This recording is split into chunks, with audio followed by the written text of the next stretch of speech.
In the Bhakti Rasamrita Sindhu, there is a story, not story, fact, it is described there, that one Brahmin, he was a great devotee, he wanted to offer very brilliant service, archan, in the temple worship, but he had no money.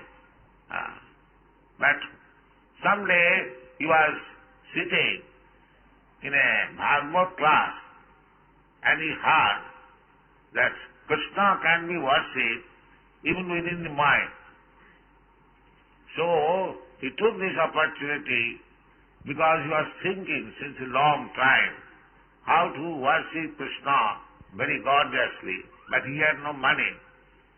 So when he got this point that one can be worshipped Krishna within the mind, so after taking bath in the Godavari river, he was sitting underneath a tree and within his mind he was constructing very gorgeous singhasan throne bedecked with jewels, and keeping the deity on the throne, he was bathing the deity with water of Ganges, Jamuna, Godavari, Narmada, Kaveri.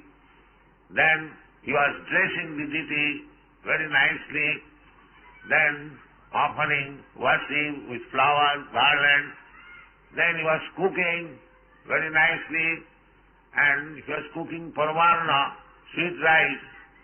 So he wanted to taste it, whether it is very hot. Because parvarna is taken cold. Parvarna is not taken very hot.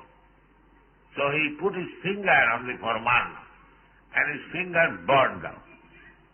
Then his meditation broken. Because there was nothing, he was simply within the mind, he was doing everything. But he saw that his finger is burned. So he was astonished. In this way, Narayan from Vaikuntha, he was smiling. Lakshmi asked, why you are smiling?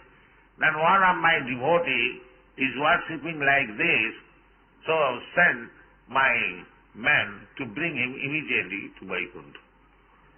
So, the Bhakti Yoga is so nice that even if you have no means to offer the deity, gorgeous worship, you can do it within the mind. That is also possible.